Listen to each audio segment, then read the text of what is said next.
ও মুহাম্মদ সাল্লাল্লাহু আলাইহি ওয়াসাল্লাম বলে দিন, ইন্নাল মাউত, নিশ্চয় মৃত্যু, তাফিরুনা মিনহু, এরা পলায়ন করে মৃত্যু থেকে, ফাইন্নাহু মুলাকীকুম, এই মৃত্যু এদের সাথে সাক্ষাৎ করবে। কোথায় যাচ্ছে? Your organic food cannot increase your life. It can give you some physical strength. It can cure your some disease, but it can't increase your life. আপনার এই সুস্বাস্থ্য, এই জিম, এই খাবার দাবার মেনটেন, এই সুন্দর জামা কাপড় পরিধান, এই পরিষ্কার পরিচ্ছন্নতা থাকা আপনাকে সুস্থ রাখতে হয়তো আল্লাহর দয়া সহযোগিতা করবে। কার দয়া? কিন্তু আপনার জীবন বৃদ্ধি হবে না। জীবন কি হবে না? আল্লাহ তাআলা তাই বলেন, কুল ইন্নাল মাউত, বলে দিন এদেরকে মৃত্যু, তাফিরুনা মিন, যা থেকে এরা পলায়ন করে, ফাইন্নাহু মুলাকীকুম, এই মৃত্যু ওদেরকে মুলাকাত করবেই করবে। সুম্মা তুরাদ্দুনা ইলা আলিমিল গায়বি ওয়াশ শাহাদা, তারপর এরা ফিরে যাবে ওই রবের দিকে যিনি ইলমের গায়বের জ্ঞান রাখে, যিনি সাক্ষী প্রত্যেক মানুষের প্রত্যেক কৃতকর্মের।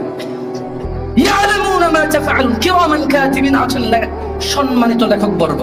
ইয়ালামুন, হিন্দুরটাও জানে, ইয়ালামুন মুসলিমেরটাও জানে, ইয়ালামুন রাসূল সাল্লাল্লাহু আলাইহি ওয়াসাল্লামেরটাও জানতো, ইয়ালামুন মুনাফিক, কাফির, ফাজির, মুশরিক সবারটা জানে।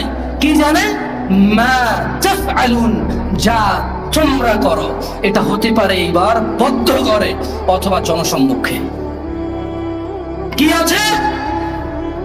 লেখক বর্গ তারা কি জানে বলেন তো? তারা কি জানে? লেখক বর্গ কি জানে? যা আপনারা আর আমরা করি সবই জানি লেখক বর্গ। যাই হোক, আমি আশা করি ইনশাআল্লাহ তাআলা একটা যুবকদের প্রতি সামান্য একটু নসিহত করে আমি চলে যাবো ইনশাআল্লাহ। আমাকে এখান থেকে আসলে আল্লাহ যদি চায় বিইذنিল্লাহি তাআলা লোহাগাড়া যেতে হবে, প্রায় 490 কিলোমিটার এখান থেকে আগামীকালকে মাহফিল ইনশাআল্লাহ। দোয়া করবেন আমার জন্য। মনে কষ্ট নেবেন না, আমি অনেকগুলো প্রোগ্রামে আসতে চাই না, আমার কাছে মনে হয় যে এতে বেনিফিট কম। মন খারাপ করি না কিন্তু। হ্যাঁ, এই যে সবাই শুনতেছে আল্লাহু আকবার, লা ইলাহা ইল্লাল্লাহ, কিন্তু আল ফজর কুল্লু মসজিদ ফাদা, ফজরের সব মসজিদ খালি, দেয়ার ইজ নো বেনিফিট। আমার কিন্তু আলহামদুলিল্লাহ আসা যাওয়ার খরচ একটু শরীরের উপরে গেছে। মনে রাখেন, আমাদের দেশে হুজুর আমরা যা পাই আলহামদুলিল্লাহ হাদিয়া। পৃথিবীর উন্নত দেশের মানে কি বলে এটাকে, মানে কি বলবো আপনাকে, কোনো মানে প্রিন্সিপাল, মানে কি বলবো আপনাকে, কোনো প্রফেসর লেভেলের কারো পুরো মাসের বেতন যদি 1 লাখ টাকা দেওয়া হয়, ডেলি তার বেতন 3000 টাকা হবে। কিন্তু একমাত্র এই হুজুর আমরা যারা কথা বলি, ডেলি বেতন পড়ে যায় 20,000, 25,000, 30,000। তাও কতক্ষণ? 1 ঘন্টা টাইম। এখন বলবেন যে 10 ঘন্টা লাগে আসছি না, আর তো স্কুলে তো যেতে হয়, কলেজে তো যেতে হয়, সব জায়গায় যেতে হয় চাকরি করার জন্য। কিন্তু আপনারা বড় বোকা। আপনারা মনে করেন আমি কথা বললে আপনার হবে না। আমি খেলে আপনার পেট ভরে? আমি খেলে আপনার পেট ভরে? আজকে এখানে যা দিবে আপনার যাবে। তো আমার এই বলা যদি আপনি না মানেন, লাভ হবে না। বুঝতে পারছি না বাড়ি? যুবক, যুবতী, বৃদ্ধ, বৃদ্ধা, মানুষ, আল্লাহকে ভয় করো। হুয়াল্লাযী ইউসাউইরুকুম ফিল আরহামি কাইফা ইয়াশা, লা ইলাহা ইল্লা হুয়াল আজিজুল হাকীম। তিনি মাতৃগর্ভে যেভাবে ইচ্ছা তোমাদের আকৃতি গঠন করেন, তিনি ছাড়া অন্য কোন সত্য ইলাহ নেই। وهو الذي أنشأ لكم السمع والأبصار والأفئدة قليلا ما تشكرون। তিনি তোমাদের জন্য কান, চোখ ও অন্তঃকরণ, অনুভূতি সৃষ্টি করেছেন, তোমরা খুব অল্পই কৃতজ্ঞতা প্রকাশ করো। وهو الذي ذرأكم في الأرض وإليه تحشرون। আর তিনি তোমাদেরকে জমিনে বিস্তৃত করেছেন এবং তোমাদেরকে তারই কাছে একত্রিত করা হবে। وهو الذي يحيي ويميت। আর তিনি জীবিত করেন এবং মৃত্যু দেন। وله اختلاف الليل والنهار أفلا تعقلون। এবং আল্লাহর অধিকারী রাত ও দিনের পরিবর্তন, তবু কি তোমরা বুঝবে না? বাল ক্বালু মিসলা মা ক্বাল আল আউয়ালুন। বরং তারা বলে যেমন বলেছিল তাদের পূর্ববর্তীরা। ক্বালু আইযা মিতনা ওয়া কুননা তুরাব ওয়া ইযাম আইন্না লামাবউসুন। আমাদের মৃত্যু হলে, আমরা আমাদের অস্থি যদি মাটির সাথে মিশে যায়, আমরা মাটি ও অস্থিতে পরিণত হলেও কি আমরা আবার হাসরের মাঠে জীবিত হব? আল্লাহ আমাদের হিসাব নেবে। লাকাদ উইদনা নাহনু ওয়া আবাউনা ইল্লা আসাতিরুল আউয়ালিন। আমাদেরকে তো এই বিষয়ে প্রতিশ্রুতি প্রদান করা হয়েছে এবং অতীতে আমাদের পূর্বপুরুষদেরকেও। এটা তো পূর্ববর্তীদের উপকথা ছাড়া কিছুই না। গাফেল হইন না। আমাদের পূর্বে যত কওম এসেছিল তাদেরকে যখন ইসলামের দাওয়াত দেওয়া হতো, নামাজের কথা বলা হতো, তাওহীদের কথা বলা হতো, সুন্নতের কথা বলা হতো, ওই সময়কার নবীর উপরে আনুগত্য করার কথা বলা হতো, তারা বলতো যে আচ্ছা আমরা যদি মরে মাটিতে মিশে যাই তাইলে কি আমাদেরকে আবার জীবিত করা হবে কেমনে? বরং ধুর এইসব কথাবার্তা হচ্ছে উপকথা। কি কথা? এরা আমাদের আগের লোকজনে এইগুলো বলছে, এরকমই কথাবার্তা, এর কোনো বাস্তবতা নেই। আপনারা এরকম গাফেল হয়েন না। দেখুন, যুবক যুবতী বুড়ো বৃদ্ধ সবাই গান শোনে। গান প্রসঙ্গে আপনাদের অনুরোধ করে বলবো, ইয়া শিবাব, আহলুল মুনাফিকদের ফাঁদে পা দিও না। তারা চায় তোমরা গান বাজনায় মেতে থাকো, অথচ আল্লাহ সুবহানাহু ওয়া তাআলা সূরা লুকমানে বলেন, ওয়া মিনান নাসি মান ইয়াশতারি লাহুল হাদীস লিয়ুদিল্লা আন সাবিলিল্লাহি বিগাইরি ইলম ওয়া ইয়াত্তাখিযাহা হুজুয়া উলাইকা লাহুম আযাবুম মুহিন। আর মানুষের মধ্যে কেউ কেউ আল্লাহর পথ থেকে বিচ্যুত করার জন্য অসার অশ্লীল বাক্য কিনে নেয় তাদের জ্ঞান ছাড়াই, এবং আল্লাহর দেখানো পথ নিয়ে ঠাট্টা বিদ্রুপ করে। তাদের জন্য রয়েছে লাঞ্ছনাজনক, অপমানজনক, অবমাননাকর শাস্তি। দিনী ভাইরা, রাসূল সাল্লাল্লাহু আলাইহি সাল্লাম বলেন, আমার উম্মতের কিছু লোক মদের নাম পাল্টিয়ে তা পান করবে। তাদের সামনে গায়িকারা বিভিন্ন বাদ্যযন্ত্রের সাহায্যে গান করবে।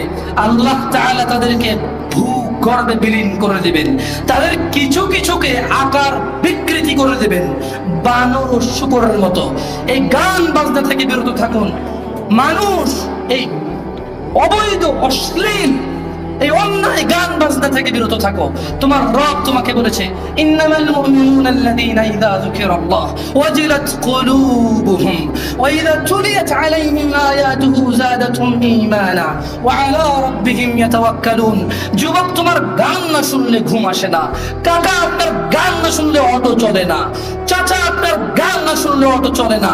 চাচি, আপনার গান না শুনলে দুঃখ ভরে না। বোন, গান না শুনলে তোমার হৃদয় আনন্দিত হয় না। তুমি শোনো তোমার রব কি বলছে। বোন, চাচি, আপনি শুনুন আপনার রব কি বলছে। চাচা, আপনি শুনুন আপনার রব কি বলছে।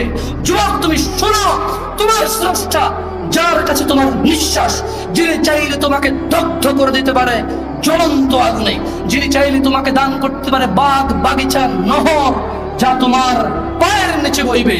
এত মহান রব তোমাকে বলছে, ইন্নাল মুমিনুন, নিশ্চয় যারা ঈমানদার, নিশ্চয় যারা মুসলিম, ঈমান এনেছে, মুমিন, আল্লাযীনা ইযা যুকিরাল্লাহু ওয়াজিলাত কুলুবুহুম, যখন তাদের সামনে আল্লাহর স্মরণ করা হয় তাদের হৃদয় শান্ত হয়ে যায়।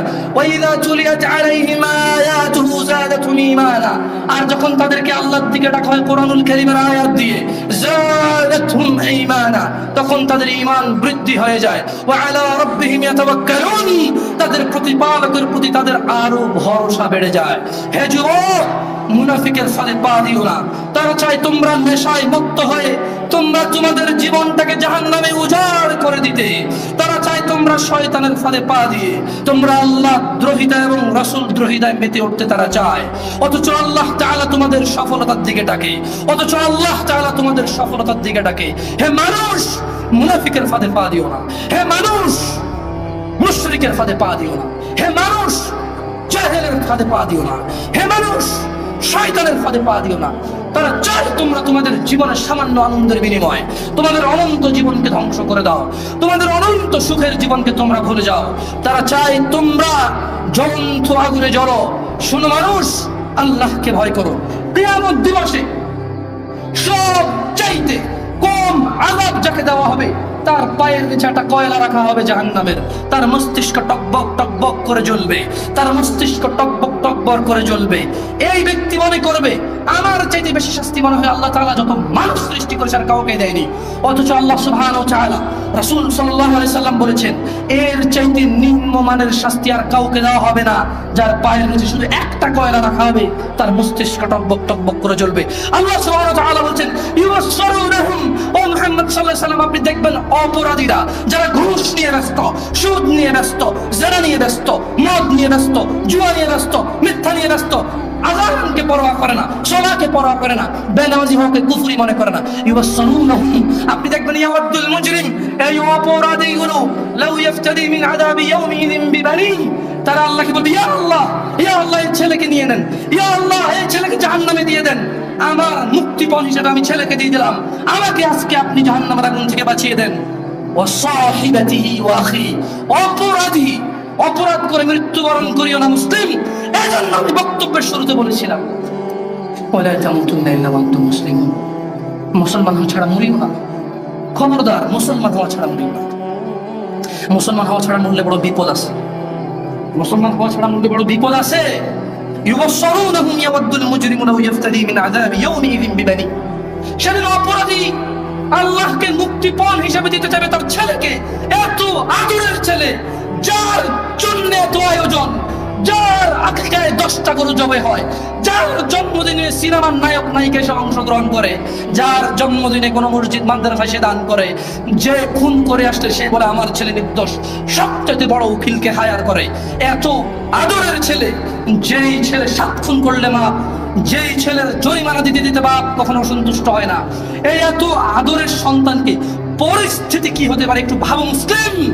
মা নিজের মেয়েকে এভাবে ব্যবহার ছেড়ে দেবেন না। আপনি বাবা, আপনাকে বলছি ভাইয়া, চাচা, যদি খালি অপরাধী হয় মরো তবে শোনো সূরা মাআরিজ আল্লাহ বলছেন অপরাধী সেদিন তার মুক্তিপণ হিসেবে দিতে চাইবে তার ছেলেকে, ও সাহিবাতিহি ওয়া আখি তার স্ত্রী তার ভাইকে, ও ফাসিলাতিহি আল্লাতী তুউই তার জ্ঞাতি গোষ্ঠী যারা ওকে আশ্রয় দিত, ওয়া মান ফিল আরদি জামিআ সুম্মা ইউনজি যখন হবে না আল্লাহ বলবে ছেলে লাগবে না তুই অপরাধী তোকে লাগবে, স্ত্রী আর ভাই দিয়ে আল্লাহ বলবে হবে না তুই অপরাধী তোকে লাগবে। জ্ঞাতি গোষ্ঠী যারা অন্যায় করলে আশ্রয় দিত, আরে যা বেটা কইরাল আমি আছে, এই বেটা আমি আছি না তুই যা, এই লোকগুলা এগুলাকে দিয়ে দিবে আল্লাহদেরকে নিয়ে যাও, এরা আমাকে আশ্রয় দিত অন্যায় করলে, আল্লাহ বলবে যে না তোকে লাগবে। বলবে ওমান ফিল আরদি জামিআ অতঃপর সে বলবে ইয়া আল্লাহ জমিন আর জমিনে যা কিছু আছে সুম্মা ইউনজি এই জমিনটা পুরোই পুরো পৃথিবীতে যা আছে সব নিয়ে নেন, সুম্মা ইউনজি অতঃপর আমাকে নাজাত দিয়ে দেন। যেই রব আহ্বান করে বলে রাতের 1/3 যখন থাকে, যে দয়ালু রব আহ্বান করে বলে দিনের অপরাধীরা আসো রবের কাছে ক্ষমা চাও, ক্ষমা করে দেব, সুস্থ হতে চাও চাও সুস্থ করে দেব, জান্নাত চাও চাও দিয়ে দেব। এত দয়ালু রব যিনি বলে বান্দা তুমি জমিন থেকে আকাশ পর্যন্ত গুনাহ নিয়ে আসো, আমি রব জমিন থেকে আকাশ পর্যন্ত দয়া নিয়ে আসবো, আমার সাথে শিরিক করো না। এত দয়ালু রব সেদিন ওই অপরাধী হয়ে যদি মারা যান তাহলে এত দয়ালু রব যিনি মানুষের হৃদয় ধুলা কমা এর চাইতে কিছু একটা ছোট্ট, বোঝা যায় না, বলা যায় না, ভাষা নাই, কিন্তু কিছু একটা ছোট, বাস এর ছোট আর কিছু নাই, না বলা যায় না নাম। হৃদয় ঈমান থাকলে জান্নাতে দিবে, এত দয়ালু সুবহান আল্লাহ, যিনি এত দয়ালু রব। এই এত দয়ালু রব কি বলবে জানেন? কাল্লা না, অপরাধীকে যখন অপরাধী তার ছেলে সন্তান স্ত্রী, অপরাধী যখন তার ছেলে সন্তান স্ত্রী ভাই দুনিয়ার যা আছে সব দিবে, আল্লাহ বলবে কাল্লা না, ইন্নাহা লাযা এটা লেলিহান আগুন, নাযাআতাল লিশ-শাওয়া যা মানুষের মাথার চামড়া কষে দেবে, তাদউ মান আদবারা ওয়া তাওয়াল্লা জাহান্নাম অহংকারীকে ডাকবে, সত্য থেকে বিমুখ যে থাকে তাকে ডাকবে, তাদউ মান আদবারা ওয়া তাওয়াল্লা। মা এবং বোন তোমরা আল্লাহকে ভয় করো, যুবক জানা থেকে বেঁচে থাকো, যুবক দিনী বোনের দরকার নাই ফেসবুকে, যুবক স্কুলের মেয়েদেরকে তোমার দিন শিক্ষা দিতে হবে না, আলেমরা আছে বক্তব্য দেয়, আলেমরা আছে বই লেখে, মাদ্রাসা আছে, মসজিদের ইমামরা খুতবা দেয় জুমায়, তুমি শেখানোর দায়িত্ব নেওয়া লাগবে না যুবক। মা ও বোন দাড়ি থাকলেই তাকে বিশ্বাস করে তার সামনে আসা যায়, এ কথা ভুল। যাদেরকে বিবাহ করা হারাম তাদের সামনে আসা যায়, এ কথাই সঠিক। দাড়ি টুপি লম্বা জুব্বা ঝাড়ফুঁক করে মাথা ব্যথা চলে যায়, বাচ্চা হয় না বাচ্চা হয়ে যায়, এই রকম লোককে দেখা দেওয়া যায়, কথা বলা যায়, এ কথা ভুল। সঠিক হচ্ছে যাকে বিবাহ করা যায় না তাকে দেখা দেওয়া যায়, যাকে বিবাহ করা বৈধ তাকে দেখা দেওয়া হারাম। বুঝাইতে পেরেছি? আল্লাহকে ভয় করবেন। যাই হোক, আমি আমার বক্তব্য শেষ করব। জাযাকুমুল্লাহ খাইর ওয়া আহসানাল জাযা। আল্লাহ তাআলা যারা এখানে নীরব থেকে ওয়াজ শুনেছেন, আল্লাহ তাআলা মানার তৌফিক দান করুন। যারা বিভিন্ন পদে পদোন্নীত এবং বিভিন্ন দায়িত্ব নিয়ে আমাদের সমাজে আমাদের দায়িত্বে আছেন, তাদের সময় কারো মূল্যবান, কারো অতীব মূল্যবান, সবাই যারা যারা সময় ব্যয় করেছে, আল্লাহ তাআলা এই সময়ের বিনিময়ে সবাইকে নাজাত দান করুন।